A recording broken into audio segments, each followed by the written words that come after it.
بسم اللہ الرحمن الرحیم۔ اس وقت میں مصر کے دارالخلافہ قاہرہ سے تقریباً 1.5 گھنٹے کی مسافت پر ایک چھوٹا سا گاؤں ہے جس کا نام کالیو بیعا ہے، اور وہاں پر ایک جگہ ہے الخصوص المرگ، اس مقام پر موجود ہوں۔ اور یہاں پر آنے کی وجہ یہ سامنے سفید دیوار ہے جو کہ جناب مالک اشتر، جن کا اصل نام مالک بن حارث تھا، یہ ان کا روضہ ہے۔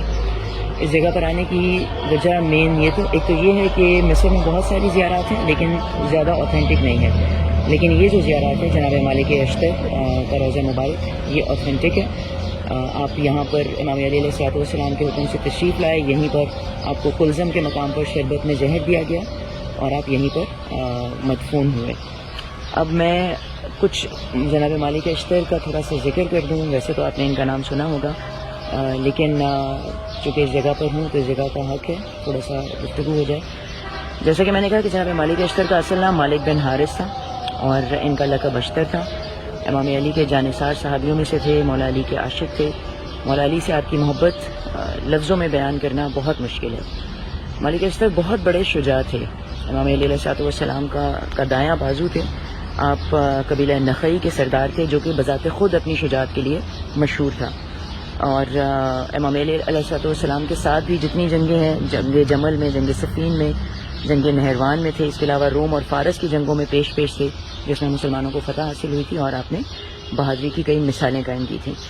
جنگ صفین میں لیلۃ الحریر کی ایک خطرناک رات تھی جب گھمسان کی لڑائی ہوئی، تب بھی مالک امام علی کے ساتھ تھے، اور قریباً شیعان علی کو فتح حاصل ہونے والی تھی جب قرآن نیزوں پر اٹھایا گیا اور امن طلب کیا گیا، اور مالک بالکل فتح کے قریب تھے۔ جب امام علی علیہ السلام کا حکم آپ تک پہنچا تو آپ نے فوراً تلوار واپس نیام میں رکھ لی، اور یہی مالک اشتر کی بہت بڑی خاصیت ہے کہ آپ بہت بڑے شجاع تھے، لیکن آپ کی شجاعت آپ کی اطاعت امام پر، آپ کی وفاداری پر، آپ کے صبر پر، آپ کے استقلال پر حاوی نہیں آتی تھی۔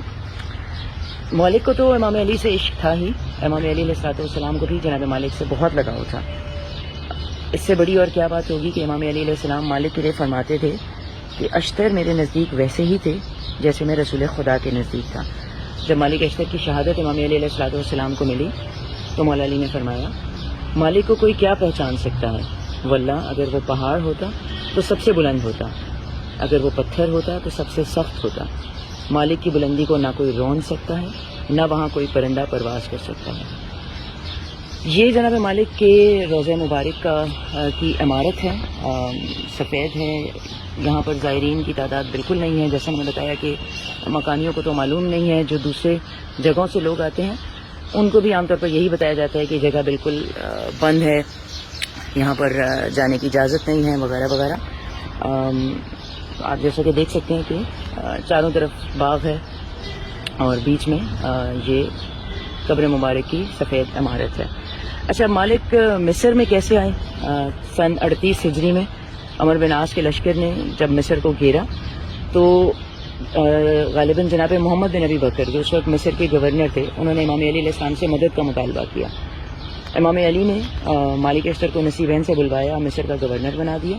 مالک حالت سفر میں تھے، اور جب آپ کلزم کے مقام پر پہنچے تو آپ کو ایک ذمہ دار نے دعوت پر بلایا، آپ نے دعوت قبول کی اور اس ذمہ دار نے آپ کو شربت میں زہر ملا کر دے دیا۔ جب اس سے بھی آپ کو ایک اگر آپ یقیناً نہج البلاغہ میں مختلف خطوط پڑھیں جو امام علی علیہ السلام نے مالک اشتر کے نام لکھے ہیں، وہ خطوط بھی پڑھنے کے قابل ہیں۔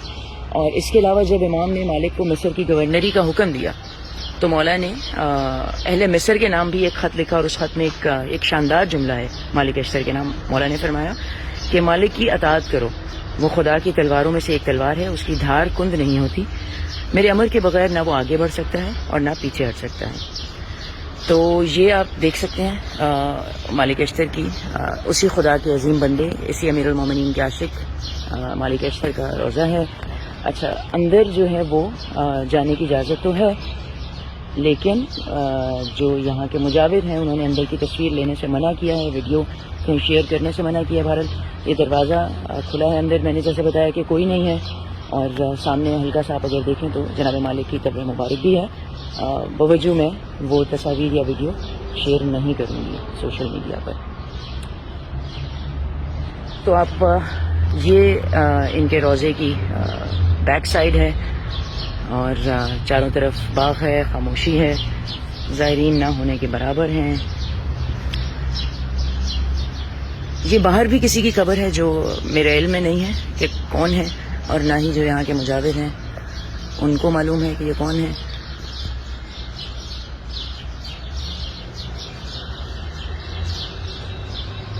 یہ فرنٹ دروازہ ہے، یہاں سے بھی قبر میں داخلے کا راستہ ہے.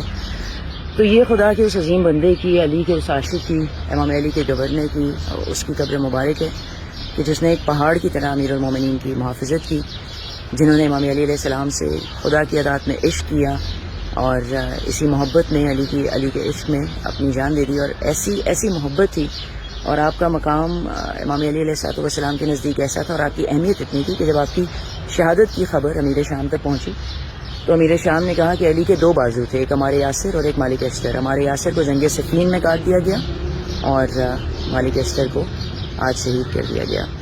خدا اس مرکز پر نور کی، رحمت کی مزید برسات کرے اور خدا مالک اشتر کے پاس بھی ویسے ہی زائرین کو بھیجے جیسے اس عظیم شان ہستی کا حق ہے. خدا حافظ.